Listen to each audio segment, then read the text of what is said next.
नमस्कार,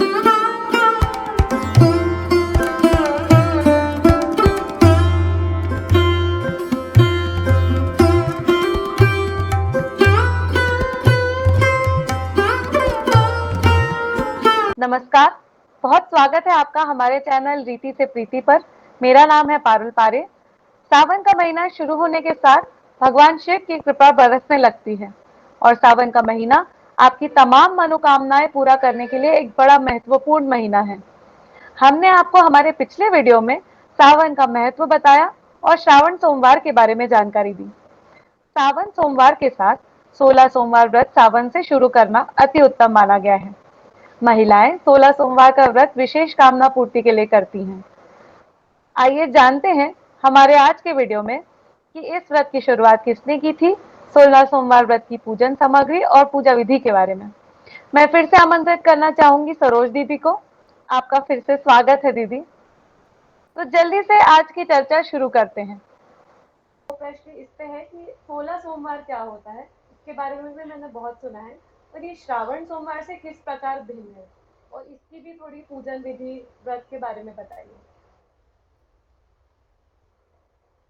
बहुत अच्छा प्रश्न पूछा तुमने 16 सोमवार के बारे में। बहुत पुराने जब समय से 16 सोमवार का व्रत चला आ रहा है। अपने यहाँ 16 सोमवार का व्रत करते हैं, और अगर और सरल चाहिए तो मनसा सोमवार का भी व्रत करते हैं, और सरल चाहिए तो 5 मुट्ठी का भी व्रत करते हैं। लेकिन सब में उत्तम व्रत है 16 सोमवार। 16 सोमवार सावन के सोमवार से ही शुरू होता है। वैसे मनसा सोमवार चतुर्थी से शुरू होता है, लेकिन अपना सावन सोमवार है। संकट सोमवार अगर 16 सोमवार करना है तो वो सोमवार के दिन से शुरू होता है। सोमवार के दिन जिसको भी व्रत करना होता है वो पूरे 16 सोमवार करते हैं, और 16 सोमवार गिन के करना चाहिए। अगर बीच में कोई छूट गया, व्रत नहीं करना है अपने को, तो उसके लिए भी एक विधान है कि वो वाला सोमवार आप व्रत रखेंगे, उपास नहीं करेंगे, पर वो गिनती में नहीं आएगा। फिर उसके बाद जो सोमवार करेंगे वो गिनती में आएगा। तो ऐसे पूरे सोमवार 16 सोमवार विधि से करना चाहिए। अब विधान क्या है उसमें कि 16 सोमवार के दिन सुबह प्रातः काल सर से स्नान करके शुद्ध कपड़े पहनकर भगवान को, तुलसी को और सूर्य को अर्घ चढ़ा करके भगवान की घर में पूजा करनी चाहिए। अपने व्रत रखना चाहिए, कुछ भी खाना पीना नहीं चाहिए। और उसके बाद में प्रदोष काल, जब प्रदोष काल आता है उस समय शंकर जी को व्यवस्था करके सारी सामग्री पूजा की इकट्ठी करके और भगवान को बीच में रखकर उनकी पूजन करनी चाहिए। अब पूजा की विधि में क्या क्या रखना है। पूजा में जैसे अपने आरती की थाली में हल्दी, कंकु, चावल, अबीर, अक्षत, दही, पंचामृत अलग अलग रखना चाहिए। पंचामृत एक में मिला के नहीं रखना चाहिए। दूध अलग, दही अलग, शहद अलग, शक्कर अलग, घी अलग, ऐसे 5 चीज अलग अलग रखनी चाहिए। और उसके साथ में शहद होना चाहिए, और भगवान के एक नारियल होना चाहिए, पान के पत्ते होना चाहिए, और कपूर जरूर होना चाहिए। कपूर से आरती होती है भगवान की। और भोग लगाने के लिए अपने पास सवा पाव गेहूं का आटा लेकर के, और पहले जमाने में तो हम घट्टी में पीसते थे, और घट्टी में पीस करके भगवान के लिए चूरमा बनाते थे। लेकिन आजकल तो पिसा पिसाया रहता है, कोई इतना मेहनत नहीं कर पाते। इसलिए पहले से ही 5 किलो आटा अलग से पिसवा के एक डब्बे में भर के अलग रख दे, ताकि उसको कोई छुए नहीं। और जब अपन पूजा करें जब भी सोले में उसको निकाल करके और सामने रखें। सोले पहनना चाहिए, रेशमी वस्त्र पहन के ही भगवान की पूजा करनी चाहिए। उसके बाद में जब वो चूरमा बन जाए तो उसको अपने पास में रख करके उसके 3 भाग बना करके रखना चाहिए। फूल में बिलपत्ती, जनेऊ बहुत जरूरी है। सब चीजें इकट्ठी करके जब भगवान के पूजन करें तो विधि विधान से भगवान का स्मरण करें। अब उसकी मेरे पास मानस पूजा भी है। अगर आप बोलोगे तो मैं मानस पूजा सुनाऊंगी कि अपन अगर अभिषेक नहीं कर पाते, अपने पास इतना समय नहीं है, तो अपन मानस पूजा द्वारा भगवान का अभिषेक कर सकते हैं। अभिषेक करने के बाद में भगवान को फूल, दूध, बेलपत्ती सब चढ़ा करके और भोग लगा करके अपने जो बनाया है प्रसाद, उसका 3 हिस्से करना है। 2 हिस्से भगवान को चढ़ाना है और 1 हिस्सा अपने लिए रखना है। अब पहले जमाने में तो गाय मिलती थी, तो अपन एक हिस्सा गाय को दे देते थे, एक बच्चों में बांट देते थे। लेकिन आजकल तो गाय मिलती नहीं है और वो प्रसाद इधर उधर भटकता है। इसलिए ये एक नियम ऐसा निकाला है कि वो दो ही भाग भी बच्चों को बांट देना चाहिए, या पंडित हो तो पंडित को दे देना चाहिए, या कोई गरीब हो जो भी खाने में वो हो उनको दे देना चाहिए। और जो एक भाग अपने पास बचता है, असली में तो व्रत करना चाहिए तो एक भाग खाकर ही, और उसके साथ ही अगर चाय पीना या दूध पीना हो तो पी ले, बाकी कुछ नहीं लेते। पर आजकल नहीं बनता है, इसलिए लोग एक टाइम भोजन भी कर लेते हैं। लेकिन संकट सोमवार अगर करना है तो उतना ही प्रसाद खा करके दूध ले लें या चाय ले लें या जो ले लें, उसी समय बैठ करके खा लें और फिर नहीं कुछ भी खाना चाहिए। ऐसा व्रत करने से शंकर जी बहुत जल्दी प्रसन्न होते हैं। भगवान को प्रसन्न करने के लिए तो बड़े बड़े बड़े संत महात्मा बड़े बड़े उसमें जाते हैं, पर्वतों पे जाके और तपस्या करते हैं। अपने को तो भगवान ने इतना सरल बनाया है कि ये कलयुग के महीने में भगवान का नाम स्मरण करने से, भगवान की भक्ति करने से ही भगवान प्रसन्न हो जाते हैं। अगर कोई चीज नहीं है आपके पास या पूजा करते समय कम हो गई, आप भगवान से क्षमा भी मांग सकते हैं, उसके बदले चावल भी चढ़ा सकते हैं कि भगवान ये चीज मेरे पास रह गई है तो मैं इसको चावल आप चढ़ा करके मेरी पूजा पूरी करो। तो ऐसे भगवान की पूरी पूजा श्रद्धा भक्ति से आखिरी में कपूर की आरती करना भगवान की, और उसके बाद भगवान की क्षमा याचना करके वो प्रसाद ग्रहण करना। ऐसे 16 सोमवार तक आपको पूरा व्रत करना है। अगर बीच में छूटता है तो आगे वाला व्रत ले लेना है। जब 16 सोमवार पूरे हो जाए तब 17वें सोमवार को फिर उसका उद्यापन करना है। और उद्यापन में जोड़े मिल जाए तो उतने जोड़े जी माना है। जो भी अपनी शक्ति भक्ति से उसको देना है, दान धर्म करना है। दाल बाटी और चूरमा बना करके भगवान को भोग लगाकर 5 किलो उसका चूरमे का प्रसाद बनाना, उसमें गुड़ जरूर मिलाना। आजकल लोग शक्कर का बना लेते हैं, पर उसमें गुड़ मिलाओ तो ज्यादा प्रसन्न। प्रसाद बनाओ और उसके ऊपर बेलपत्ती से भगवान, जैसे अपन विष्णु भगवान के लिए तुलसी चढ़ाते हैं तब उनको भोग लगता है, ऐसे ही भगवान शंकर जी के लिए अगर अपन बेलपत्ती चढ़ाएं तो भोग पूरा हो जाता है। ऐसे भगवान को भोग लगा करके और मन से व्रत करो। आपकी जो भी मनकामना हो, आज तक कोई ऐसा नहीं रहा जिसकी मनकामना पूरी नहीं हुई। हाँ, कोई की देर से जरूर होती है, लेकिन होती जरूर है। भगवान शंकर ऐसे भोलेनाथ है, ऐसे कृपा निधान है, ऐसे काशी विश्वनाथ है, जिनने बड़े बड़ों की इच्छा पूरी कर दी। उनके सामने तो कोई भी व्रत या नियम या कुछ भी ऐसा नहीं है कि जो खाली रह गया हो। भगवान सबकी झोली भरते हैं, भगवान सबकी इच्छा पूरी करते हैं। ऐसे 16 सोमवार में ये इसकी व्रत कथा तो बहुत बड़ी है। मैं कथा तो सुना सकती हूँ लेकिन थोड़ा थोड़ा टाइम ज्यादा लग जाएगा, इसलिए मैं शार्ट में थोड़ी सी सुना दूं कि शंकर पार्वती एक बार एक जगह घूमने जा रहे थे और मंदिर देखा भगवान के बहुत सुंदर, तो उन्होंने सोचा कि यहाँ पे सार पास से खेलना चाहिए, थोड़ा विनोद करना चाहिए। तो भगवान और शंकर पार्वती सार पास से खेलने के लिए बैठ गए। वहां एक ब्राह्मण आया, उस वो भी शंकर जी का भक्त था तो उनके पास बैठ गया। जब दोनों सार पास से खेलने लगे तो शंकर जी तो हार गए और पार्वती जी जीत गई। पार्वती जी ने उससे पूछा, बोल ब्राह्मण, कौन जीता? तो उसने कहा कि मेरे तो इष्ट शंकर जी हैं। तो उन्होंने कह दिया शंकर जी जीत गए। पार्वती जी को गुस्सा आ गया कि मेरे सामने झूठ बोल रहा है। अरे मैं जीती हूँ तो भी ये कह रहा है कि शंकर जी क्या है। बोल मैं तेरे को शराब देती हूँ, तेरे पूरी शरीर में कोढ़ हो जाएगी। अब शंकर जी रोक रहे हैं तो भी नहीं माने, आखिर ये देवी ने श्राप दे दिया। तो उसको उन्होंने कहा कोई बात नहीं, आपने श्राप दिया पर मैं मेरे प्रभु को मैंने जिता दिया। अब वो तो रहने लगा, शंकर पार्वती चले गए। थोड़े दिन तक वहां पे रहने लगे। जब सावन का सोमवार आया और संकट सोमवार करने के लिए अप्सराएं ऊपर से स्वर्ग से उतर के आई, और उस मंदिर में उन्होंने सारी व्यवस्था जमाई, भगवान की सारी पूजा की विधि विधान जमाया और वहां बैठ के पूजा किया। तो वो ब्राह्मण भी देखता रहा। उसने कहा कि आप ये किस देवता की और कैसे पूजा कर रहे हैं, मुझे भी बताओ। तो बोले पहले बताओ तुमको क्या हुआ।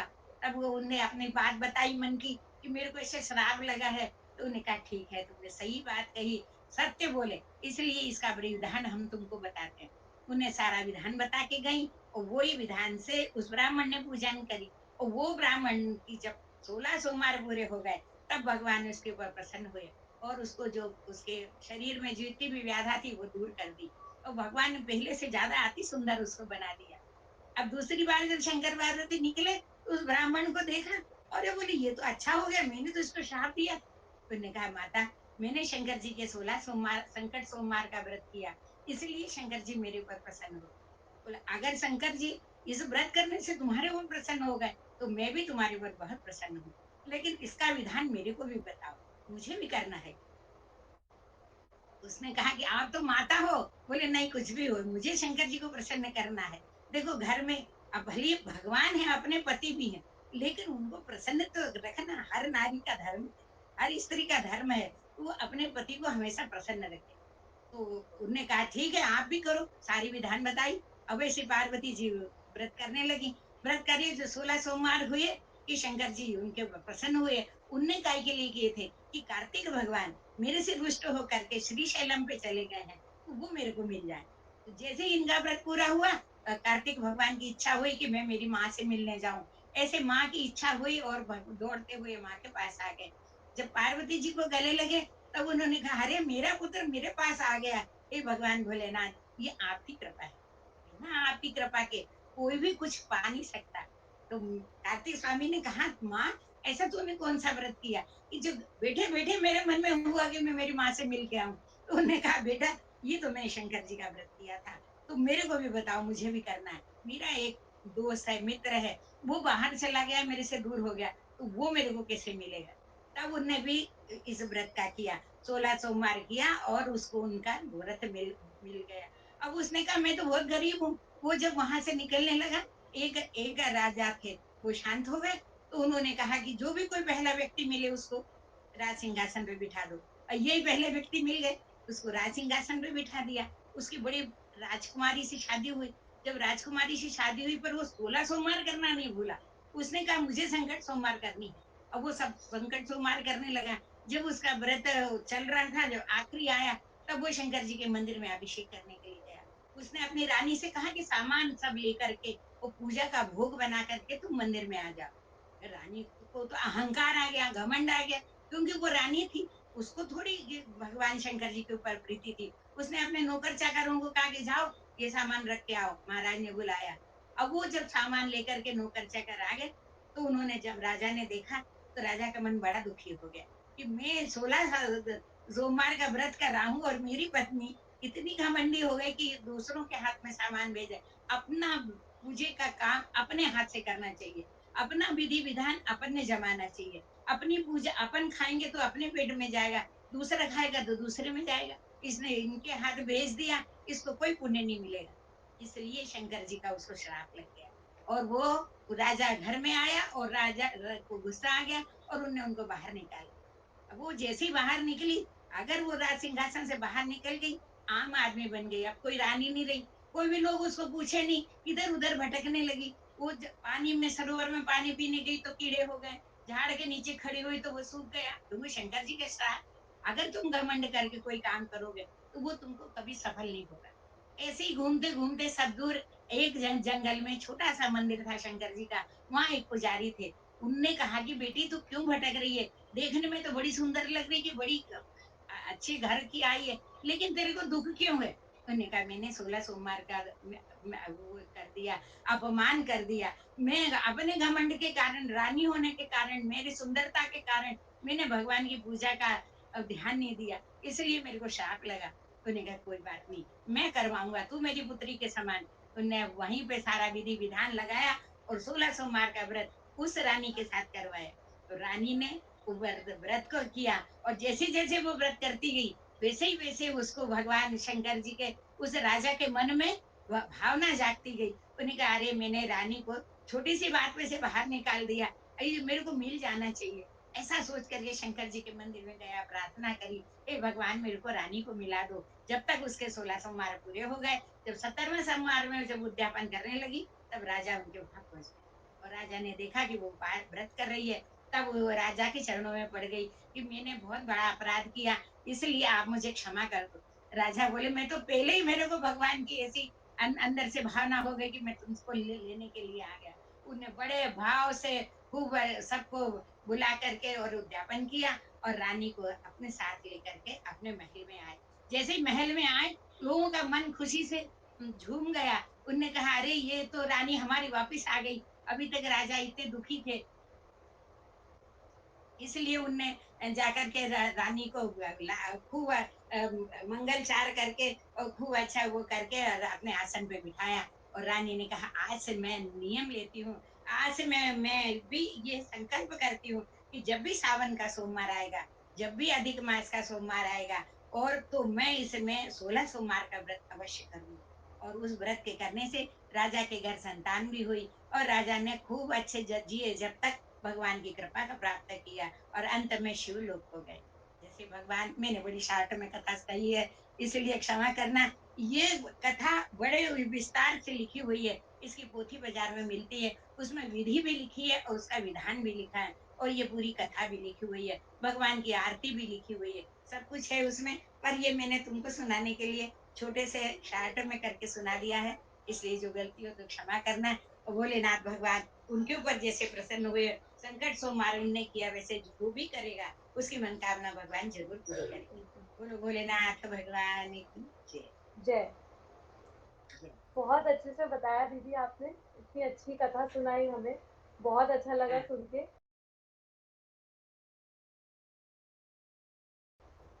इसी के साथ मुझे अगला प्रश्न भी ये था कि हाँ, 16 सोमवार और श्रावण सोमवार क्या एक ही सोमवार से शुरू किए जाते हैं या अलग सोमवार से शुरू किए जाते हैं?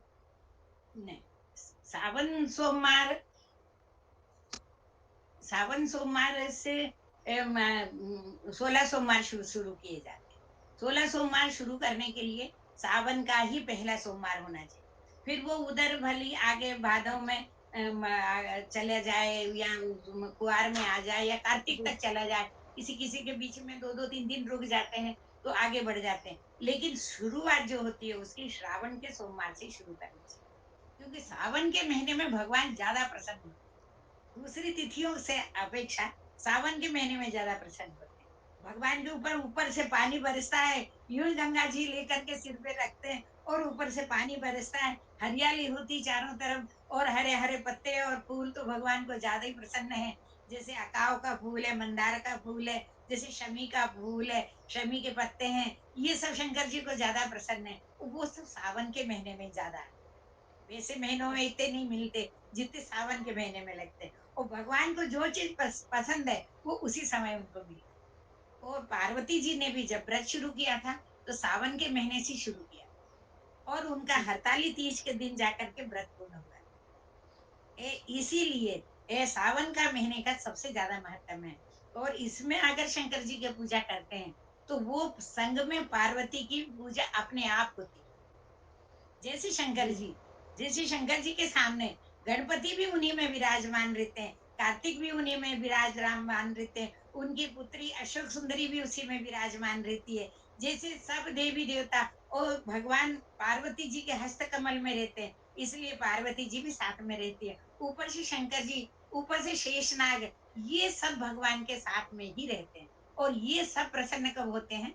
श्रावण के महीने। श्रावण के महीने में भगवान प्रसन्न होते हैं। और जब अभी महाशिवरात्रि आएगी, तो महाशिवरात्रि के दिन भगवान की शिवरात्रि है, उस दिन भी रात्रि में पूजन कर, जैसे हरताली की पूजा करते हैं वैसे रात्रि में 5 बार भगवान की पूजा होती है, तो जी। ऐसी उनकी पूजा की जाती है। लेकिन सबसे ज्यादा महत्व श्रावण के महीने का है। श्रावण के महीने में आप कैसी भी पूजा करो, कुछ भी पूजा करो शंकर जी की, आप भली केवल चावल चढ़ा कर, अपने यहाँ कहते थे पहले ऐसा नियम था कि कोई लड़की को लड़का नहीं मिलता था और अच्छा घर मिल जाता था तो कहते थे अरे इसने बहुत रखे चावल चढ़ाए शंकर जी को, इसलिए इसको इतना अच्छा घर बार परिवार मिल गया।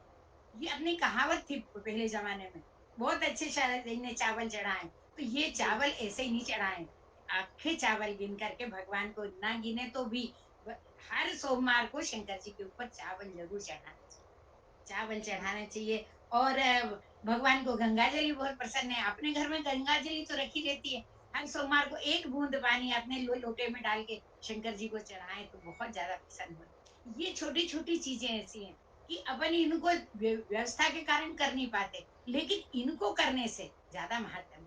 हर चीज, छोटी चीज मिल करके ही बड़ी चीज बनती है। जब तक अपन हर चीजों को मिला करके नहीं आगे बढ़ाएंगे जब तक आगे बढ़ती नहीं। दीदी, आपने हमारे दर्शकों को 16 सोमवार के व्रत के बारे में इतने विस्तार से जानकारी दी, उसके लिए बहुत बहुत धन्यवाद आपका। त्योहारों और रीति रिवाजों से जुड़ी तमाम जानकारी के लिए हमारे चैनल को जरूर सब्सक्राइब करिए। अगर आपको आज का वीडियो पसंद आया हो तो लाइक करिए और सभी को शेयर करिए। अगले आने वाले वीडियो का नोटिफिकेशन आपको मिल जाए, इसके लिए बेल बटन वाला आइकन जरूर प्रेस करिएगा। आज की चर्चा हम यही समाप्त करते हैं। मुझे दीजिए इजाजत। हर हर महादेव।